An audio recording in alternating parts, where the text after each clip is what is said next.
From the Weston A. Price Foundation, welcome to the Wise Traditions podcast for wise traditions in food, farming, and the healing arts. We are your source for scientific knowledge and traditional wisdom to help you achieve optimal health. And now here is our host and producer, Hilda Labrada Gore. Hey, Hilda here. After heart disease and cancer, medical malpractice is the leading cause of death in the United States. How can we prevent going to the hospital in the first place? And if we do end up there, how can we better advocate for ourselves and safeguard our health? This is episode 478, and our guest today is Dr. Andy Kaufman. Andy is a self-proclaimed recovering physician who broke all the rules to leave a privileged career in mainstream medicine. He is an outspoken advocate for our health and a frequent speaker on topics related to natural healing, economics, law, education, and science. Today, Andy offers practical ideas for avoiding hospital visits and stays. He tells us how to build a home first aid kit and what to include in it, like bentonite clay, an enema kit, and more, for example. He explains that many health concerns like diarrhea, fevers, cuts, and even appendicitis can be handled at home. And the allopathic medical professionals don't have all the answers, and they don't even actually know the cause of a lot of illnesses. He reminds us that overly processed foods can lead to all kinds of sicknesses, as can the toxins in our foods. He goes into detail today about red dye number 40, for example, and biosolids that are found in our soil and end up in our food and in our bodies. Finally, Andy provides a simple solution for advocating for your rights when you come into the hospital and are handed a clipboard full of papers to sign. Before we get into the conversation, I want to invite you to become a member of the Weston A. Price Foundation. Did you know that the Weston A. Price Foundation is a member-supported group? We can only do education, research, and activism with your help. There's no other way. So if you've been listening to the podcast for a while and you haven't joined us, do it today. Go to westonaprice.org and click on the Join Now button. Use the code POD10 to join us for only $30 for the year. Thank you for your investment in good health for yourself and the world. And welcome to the family. This is Hilda Labrada Gore, and you're listening to Wise Traditions. Welcome to Wise Traditions, Andy. Oh, thank you so much for having me back. This topic is critical. What to do if you end up in a hospital and how to avoid getting there in the first place. So I can't wait. And I want to start with a story. Can you tell us about the story of your son? What happened to him? Yeah, sure. Well, he was at a sleepover at his friend's house. I think this was when he was around 8 years old. And they were horsing around in the basement. And I guess there was some furniture there that was in disrepair. And he fell and slid down, and there was this metal bar sticking out of a recliner chair, and it kind of impaled him in his back. Oh, and my gosh. It was a pretty deep gash right near his spine. And I think the mom who was hosting the event was kind of freaking out. But I rushed over there. I said, don't call an ambulance, because he was stable. He wasn't like, blood wasn't everywhere. Mm-hmm. But when I looked at it, it definitely was not a simple little scrape. It was a pretty deep cut. And so it was really interesting what happened. So I didn't want to get involved in like a hospital emergency department. So I took him to an urgent care that I had been to before with my family. And this was years ago when I was still using the medical system. And they were uncomfortable suturing the wound. They said because he was a kid and it was near his spine, they were basically, we should go to a pediatrician. We knew that it didn't go into the spine because there was no spinal fluid in the wound. So I went to the hospital to have a pediatrician do it, and they actually had a trainee, a resident, do the suturing, and she was not very skilled. So it was awkward and it didn't look great. And of course, we had to wait hours and hours for this to happen. And then later on, we got this crazy bill for like $3,000. It was actually two bills, a separate bill from the doctor and then another bill from the hospital. Oh my goodness. So I want to hear what happened. But even this little short encounter shows me something that you have, Andy, that not all of us have. And that is the wherewithal in a crisis situation to advocate for what you wanted. Because most of us see something serious and immediately rush off to urgent care or to the hospital thinking we need to get an expert to look at it. How do we know when it's time to do that and when it's not? Well, it can be challenging. And I was at an advantage having medical knowledge, being a physician at the time. But I'll tell you that I didn't really exercise what I wanted or advocate for myself nearly as strongly as I've learned to do now. I signed documents that I didn't know what I was agreeing to, for example. And I could have just demanded that the attending physician do the procedure and not let the trainee do it. But I didn't do those things. And also, I thought, well, I could stitch him up myself because I knew how to do suturing. But now I know you don't even need to do that, right? Actually, I could have handled this whole thing at home and probably had a better cosmetic result from what I've learned subsequently. My jaw just dropped because what's coming to mind is Eustace Conway. I don't know if you've heard of him. I know Eustace, actually. You know Eustace. Okay. I heard him talk one time and he said that he sutured up his own wound. I mean, I want to say almost like with a shoelace, like it was crazy stuff. And it was blowing my mind. Anyone that grew up on a farm knows that farmers will just take a regular needle and thread and sew up their own cuts because there's no time to stop your work and go seek medical attention. And this is really the tradition of the culture, the pioneering culture and spirit in this nation of our European settlers, that this is how we would deal with things like this. And now, are so dependent on doctors that we have lost many of these skills. Well, let's say that we don't have those skills, which, as you point out, we've lost it. Many of us don't have them in the first place. Where do we begin with assessing a situation, whether it's a crisis or a chronic, let's say a stomach ache? Let's say we've had it for 24 to 48 hours. How do we know when it's time to call in a professional and get some of that input that they might have more experience in than we do? Right. Well, Hilda, it's highly dependent on the knowledge that you have and the skills, because that situation where you talked about like an acute gastrointestinal illness with nausea, vomiting, and diarrhea, there's really no situation that you need to go to the hospital for that condition. You can do all the things that you need to do at home, really. So even hydration, we kind of have come to believe that if someone can't swallow, right, like let's say they're too nauseated and every time they try to drink water, they throw up, right? We think the only option is to actually traumatize and drive a needle into that person's arm and give them an IV fluids. But actually, we can absorb fluids through an enema and many liters of fluids, especially if we're dehydrated, we can absorb them readily. So we can treat dehydration, which is really the main thing you need that could be life-threatening with that kind of an illness, at home by using enemas or by drinking, depending on what the symptoms are. But there are many other things we could do in that situation. When we have an illness like that, generally the reason why we're purging, right, we're vomiting or we're having diarrhea or perhaps both, is that our body's trying to expel something. In fact, you could think of diarrhea as our internal pressure washer system that cleans out the inside of our colon and flushes out whatever is not supposed to be there or is causing harm. So if we use a binding agent, which are natural substances, things like activated charcoal, zeolite, bentonite clay, and others, and we just swallow those, and by the way, this is the same thing they do in the hospital, those things will absorb the poisons in our gut. And then our body won't need to have violent vomiting and diarrhea because it'll be sequestered and we'll stop having those toxic effects on our GI tract.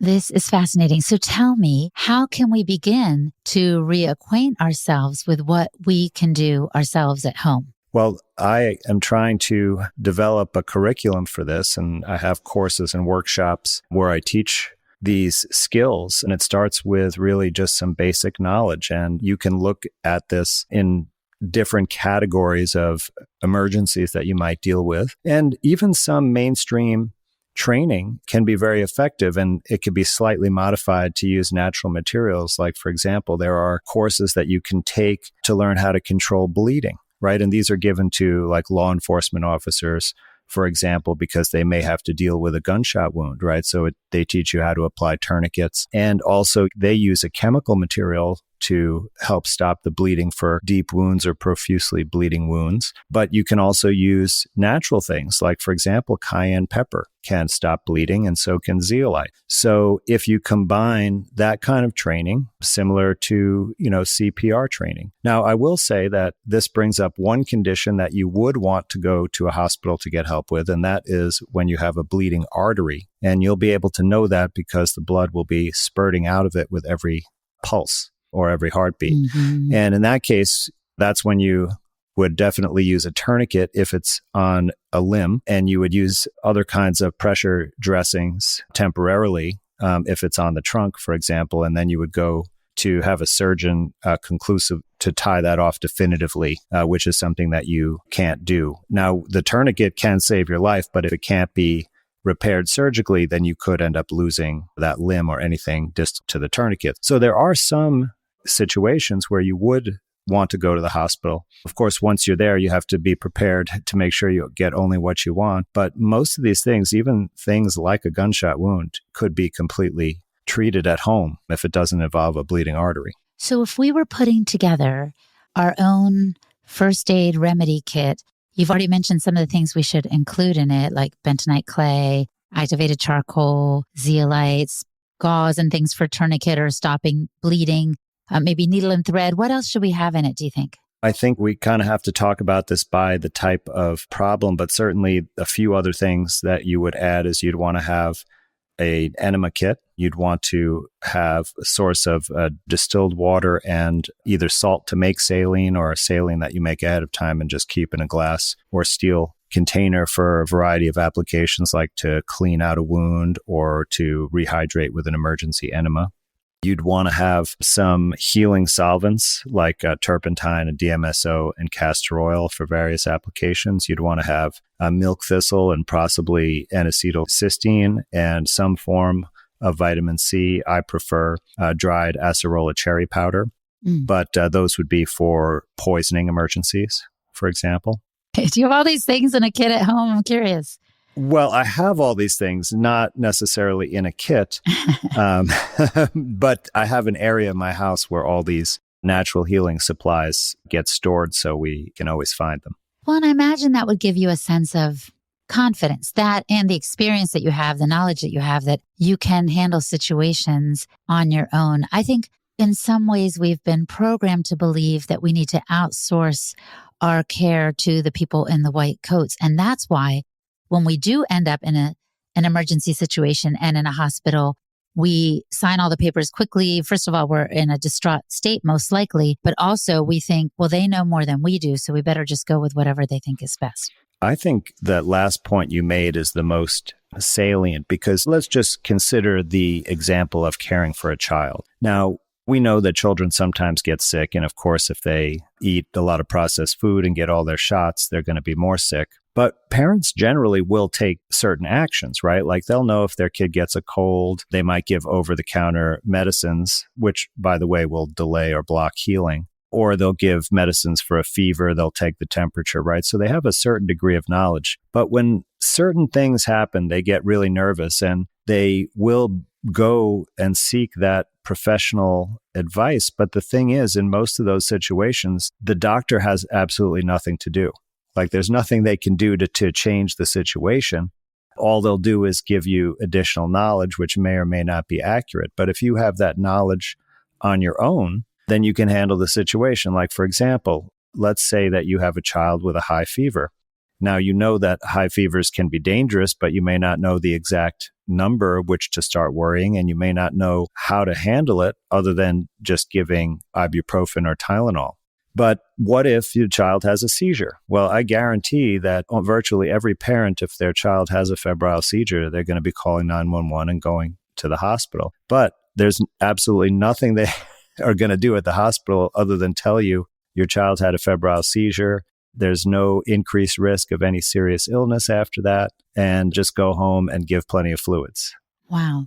So if you had that knowledge, you could handle it yourself. Now, the important knowledge about a situation like that really is, how do you keep the child safe during the seizure so that they don't injure themselves or injure someone else? And if you just know a couple of basic things about that, it's not difficult to achieve. But there's no way you're going to get to the hospital in time to deal with that. You're going to have to deal with that no matter, on your own, no matter what. So this is the kind of knowledge that will help you be prepared for these situations. So many people had the experience that you were describing, Andy, of going to the doctor and being told, we don't know what's going on.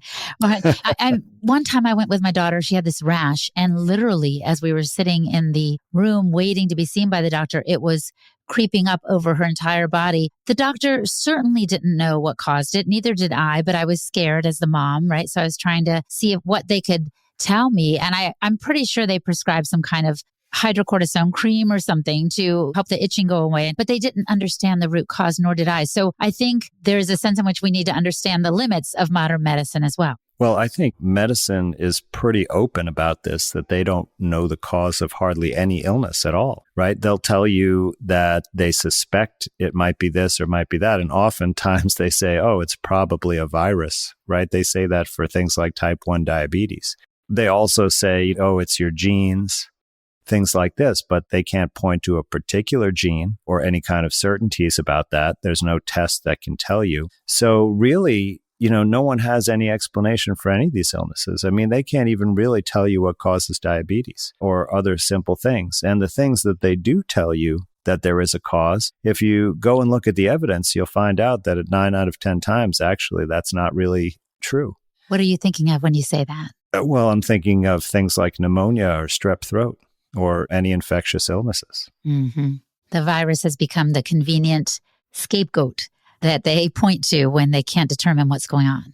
Well, it was already that way. I mean, I was practicing medicine long before COVID came about. And every year during cold and flu season, when you'd be at a primary care office or you'd be at the emergency department of the hospital, right? People are coming in with colds and flu symptoms. But every year, sometimes people have some symptoms that are slightly different, or they're sick for a little bit longer than they expect, or something there's unique about it, like there could be a rash, for example, like that's happened with my kids before. And inevitably, this is what every doctor says. They might do a couple of tests and they come back negative for the very few things that they could test for. And then they're like, oh, it's just a virus. It's probably a virus. It's the virus that's going around this year, right? And it's a catch-all kind of phrase that you can say, and it's believable because of our common knowledge, but there's absolutely no evidence for it. They really have no explanation for what's going on with these illnesses.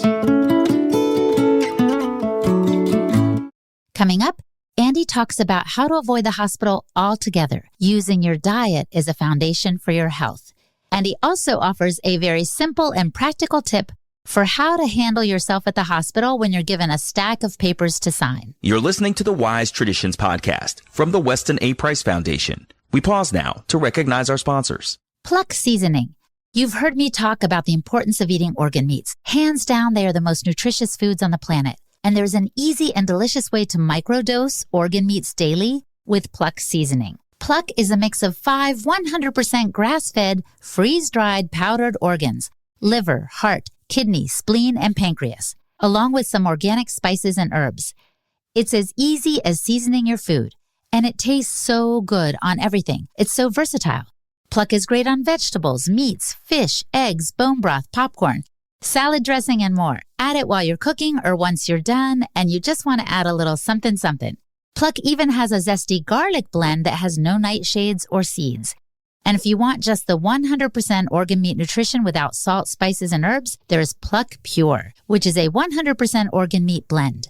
It can be added to smoothies, your coffee, or anything else with flavor. For a limited time for you, the Wise Traditions listener, you can get 20% off your Pluck order by heading to eatpluck.com/wise. The WISE code is applied automatically when you use eatpluck.com/wise. So head on over to eatpluck.com/wise and get your order today.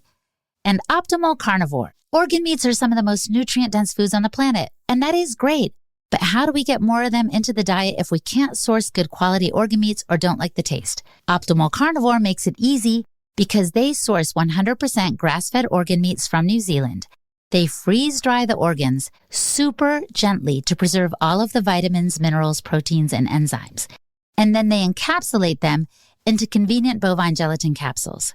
These products are 100% grass-fed and grass-finished, and free of hormones, pesticides, antibiotics, and GMOs. Optimal Carnivore knows that our ancestors would have eaten the whole animal, so they've developed their grass-fed organ complex that includes a unique blend of 9 different organs: beef liver, brain, thymus, heart, kidney, spleen, pancreas, lung, and gallbladder. It is a real nose-to-tail solution, perfect for people who are traveling or still trying to develop an appreciation for organ meat. Optimal Carnivore also plants 1 tree for every product sold, which helps the environment. And not only do they have the grass-fed organ complex, they have a grass-fed bone marrow and a grass-fed liver and their brain-nourished product. So go to amazon.com/optimalcarnivore and place your order today. And make sure to use the code Weston10 to save 10% on your purchase. Again, that's amazon.com/optimalcarnivore and the code Weston10. This is Hoda Labrada Gore, and you're listening to Wise Traditions. Now, I want to go back to something you said a little bit ago. You said that if a child is eating a lot of processed foods, that makes them susceptible to sickness. What is the role of nutrition in safeguarding our health? Well, not does that make them susceptible. Actually, that can cause the illness itself. So many of the illnesses are really due to toxins in food, and they can come from a variety of sources, but they're much more prevalent in processed foods. I mean, I'm sure that the listeners have gone to the store and read some labels, and if you start practicing label reading, your vocabulary is going to go into all these terms you never heard of that are names of chemicals that have a variety of sources. And of course, many of these things are hidden in plain sight, where, for example, if on the ingredient label it says something like yeast extract, that really means MSG, or monosodium glutamate. So you have to be really educated to figure this out.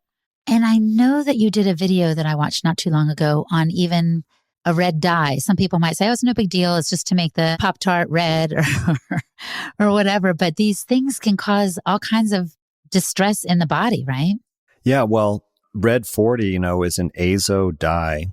It's a very interesting story about how the whole pharmaceutical industry got started, because when the chemical industry, right, which the pharmaceutical industry is one subsector of, first got going, one of the biggest commercial successes was dyes for textiles and fabrics and decorating and paints and such, because the pigments that were natural that had been used to make all those things before were somewhat limited in the color palette and the brightness and such. And when they were starting to make synthetic chemicals, they noticed that they could make things of very bright colors. And so they were using them as dyes in all kinds of applications. In fact, some of these also caused a lot of toxicity. Like if anyone wants to look into Paris green, which was used in a lot of decor, they contained arsenic and turned out to cause a lot of illness and eventually be banned. Mm-hmm.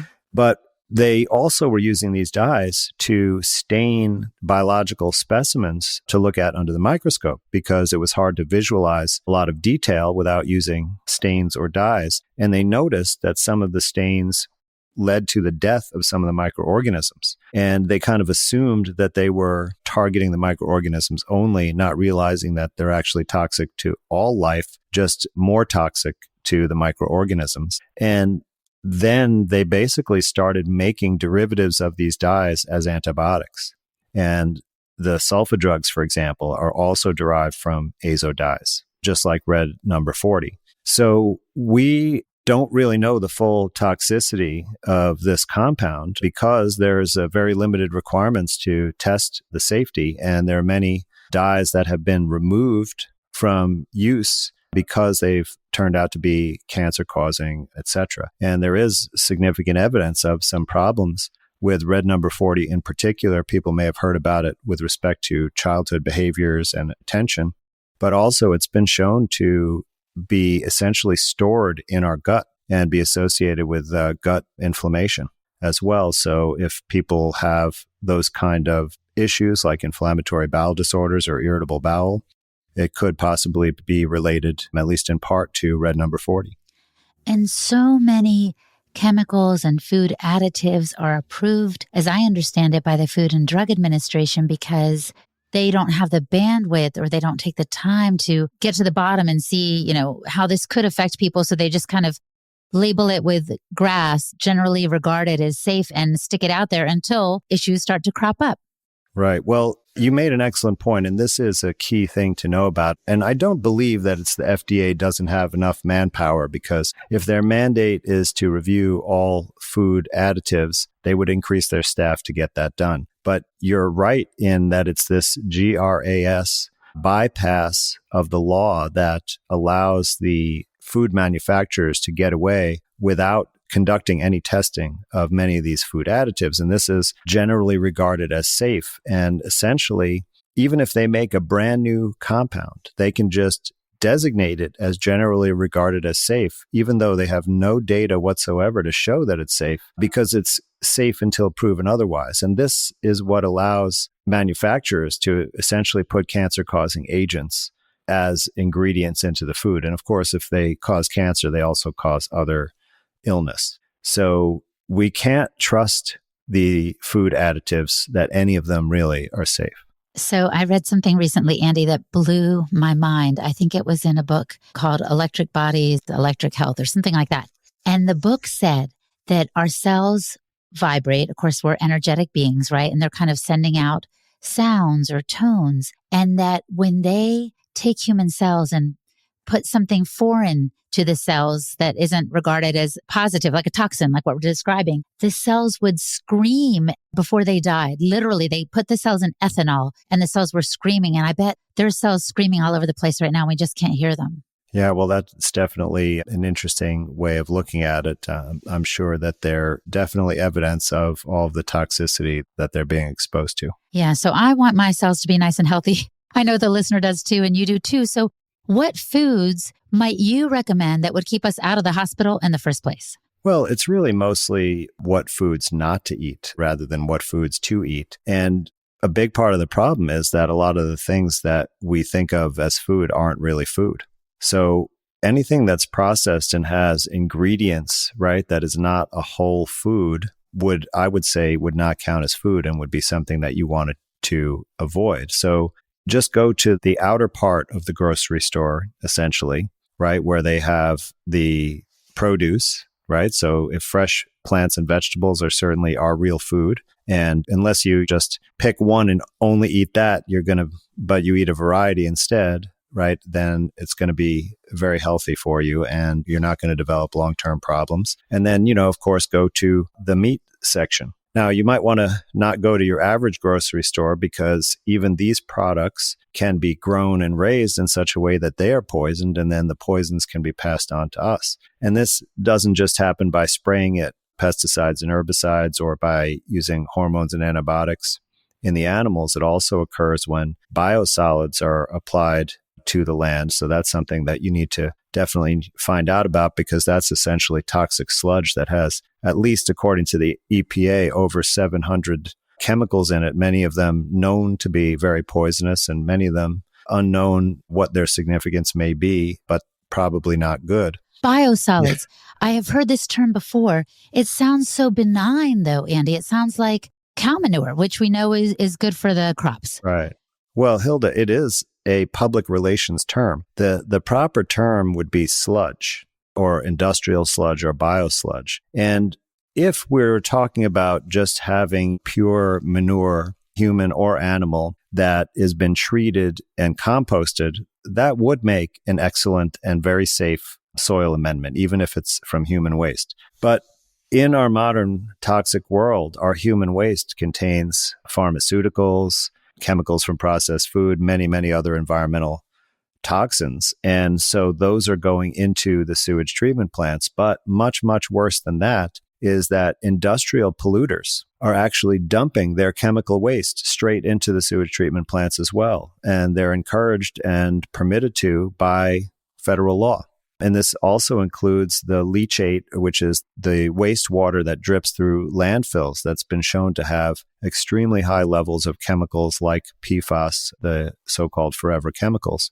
Sewage treatment plants were never designed to mitigate or remove industrial chemicals. So they remain in this biosludge, which is the solids part of the sewage waste. The water part is treated and then returned to a natural body of water. But the solids, this sludge, used to be incinerated, or it had to be put in a landfill and disposed of. But now they have made a business model to sell it to farmers in a variety of different formulations, including a composted form. But these products contain tons of toxic chemicals, and now they've been found in the farmers, in the food, in the plants that the farmers grow. And essentially, much of our food is contaminated from this particular enterprise. How long ago did this start? Not last week. This has been going on for quite a while. I don't know the exact date, but the regulations go back at least to the 90s. So now I understand why they call some people orthorexic, the people who are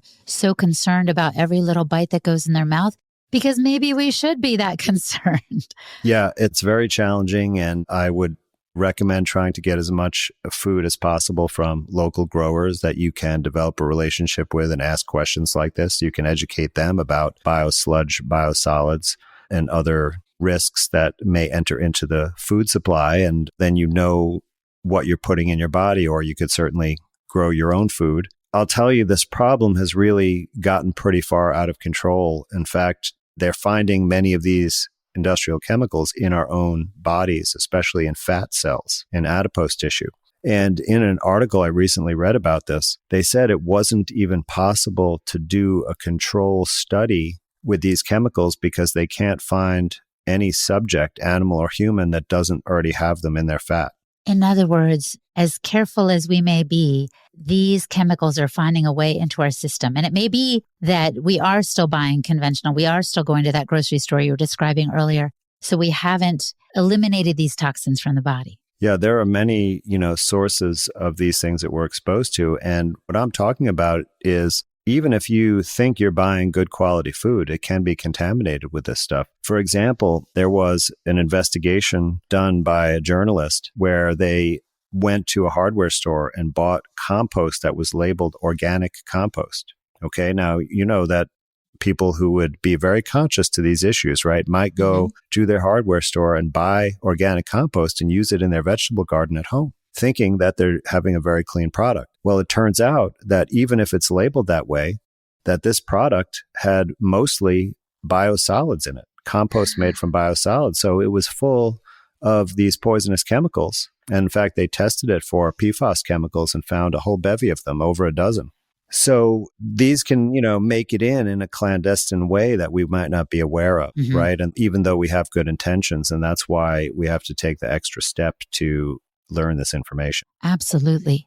So let's circle back to where we were at the beginning. Let's say someone ends up in the hospital, maybe because of all these toxins, toxic overload, who knows? How can we begin to advocate for ourselves if we are in that space? Right. Well, let me just give up a brief example and kind of go through step by step the challenges. So let's say that you are a woodworker, like I dabble in some woodworking, but you were a little careless and ended up running your finger through the table saw. And so you have the tip of your finger now in a jar on ice, and you bring it to the hospital to ask them to reattach it. Okay. And this is a reason that you would want to go to the hospital. But when you get there, even though you're knowing that every minute counts to get that finger reattached, they come at you in your darkest moment with a clipboard and a bunch of forms to sign.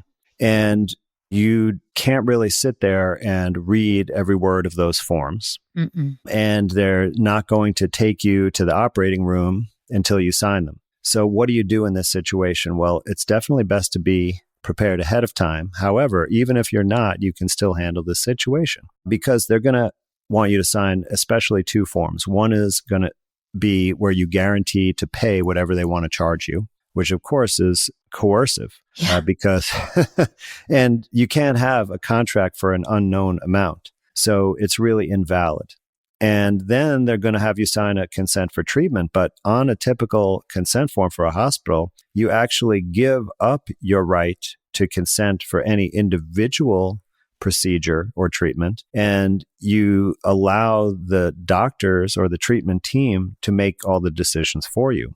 And that means that if you're going in to get your finger reattached, they can test you for COVID or give you a tetanus shot without asking you, because you've already agreed to it. They could do it if you're sleeping. Wow. Okay, so you may not want those things. I certainly wouldn't want those things. So if you sign those documents and put under duress next to your name, that will invalidate those contracts. And then as soon as you're able to exert your authority, you can renegotiate the situation that you're there. If you're in a situation where you planned ahead, you can actually have your own consent form written out or some language, and you can write it right on there. Like if they hand you a contract, you don't have to accept that the way it is. You can cross out what's on there and write in your own terms and then sign it. And half the time they won't even notice this. But I would say make a big point of telling them that you're not agreeing, that you're going to decide on a case-by-case basis to give consent to anything they're going to do. Even with the surgery, you could say that you don't want antibiotics. Now, they're going to give you a hard time about that one, but they will do it.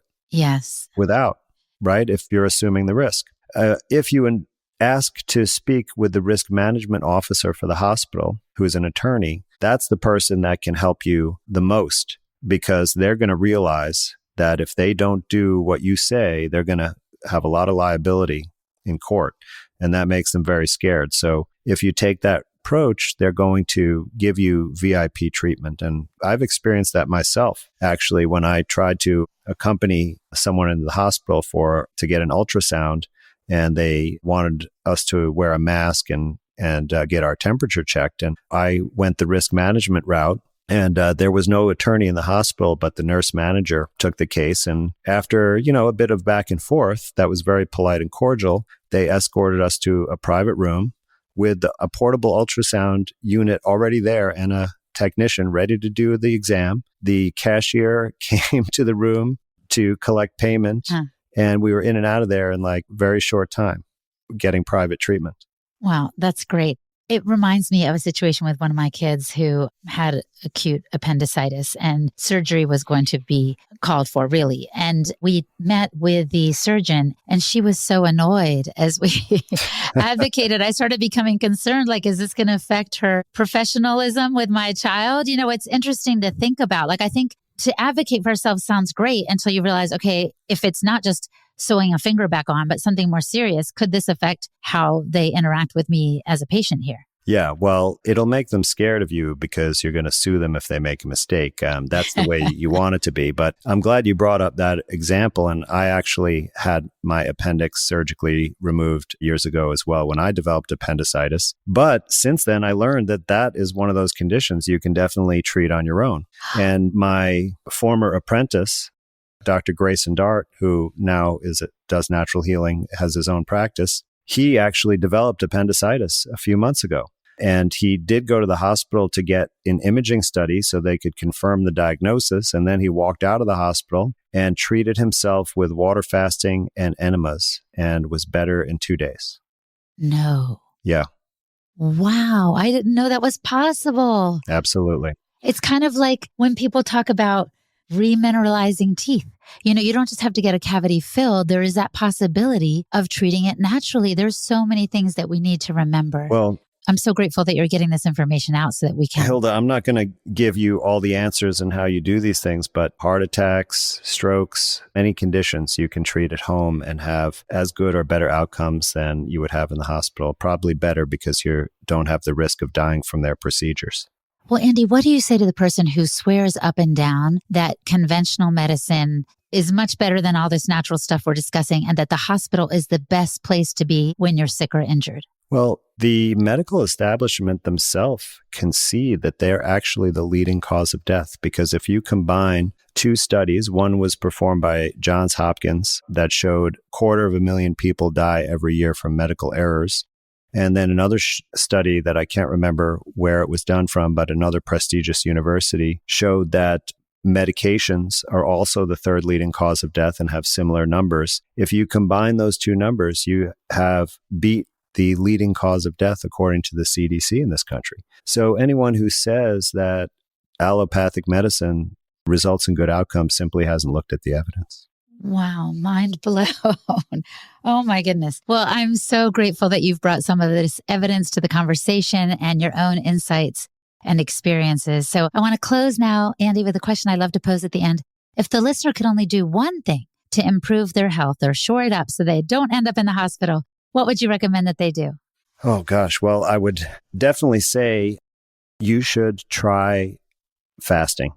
even for 24 hours, try just drinking water. And you may not feel great during that 24 hours, but afterwards, you might notice some things are a little bit better. If you do it for longer, you'll have a much more dramatic results.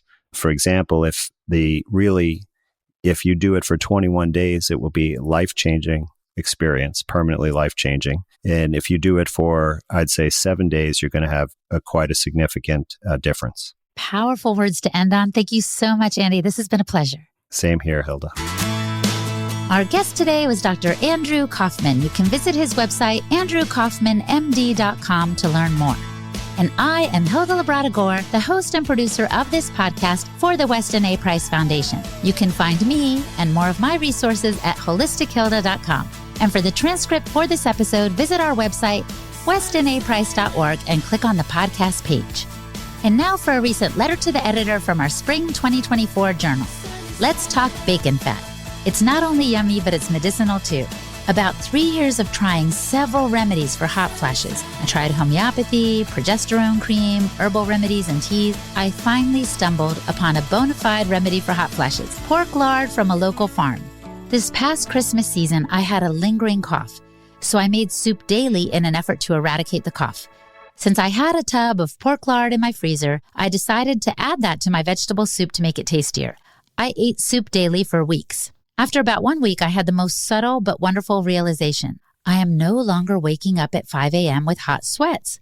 I also noticed that I wasn't daily playing on again, off again with multiple layers of sweaters, scarves, and jackets. I don't remember the exact day when the hot flashes stopped, but they stopped for good. Since I did not change anything else, it must have been the pork lard. I tested my theory by skipping pork lard for a day or two, and voila, the hot flashes were back, not fully, only slightly. So I resumed my bacon fat regime. This good fat was feeding my body cholesterol to make the hormones I needed. Prior to eating pork lard daily, I tended to eat Kerrygold butter, macadamia nuts, and whole avocados as my sources of fat. But the pork lard did the trick. Ah, lard. It's gotten such a bad rap that I can hardly share my joyful enthusiasm for it. Some friends and many acquaintances still consider lard a no-no. It just goes to show that the diet dictocrats have really done a number on our culinary culture. I just wanted to share this with any women who suffer from menopausal symptoms. If nothing has worked for you, try pork lard. I hope it will politely dismiss any hot flashes for you also. Name withheld. Dear name withheld, thank you so much.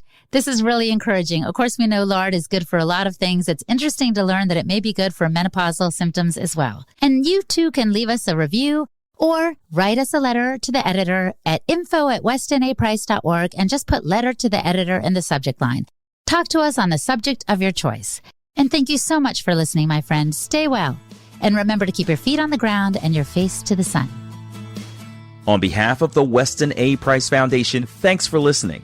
We have many free resources to support you on your health journey.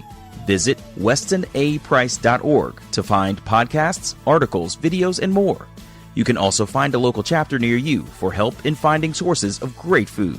We invite you to support the Foundation's mission of education, research, and activism by becoming a member. Thanks again, and take care. Wise Traditions is a project of the Weston A. Price Foundation for wise traditions in food, farming, and the healing arts. The content on this podcast is provided for informational purposes only and is not intended to substitute for the advice provided by your doctor or other healthcare professional. It is not intended to be, nor does it constitute healthcare or medical advice.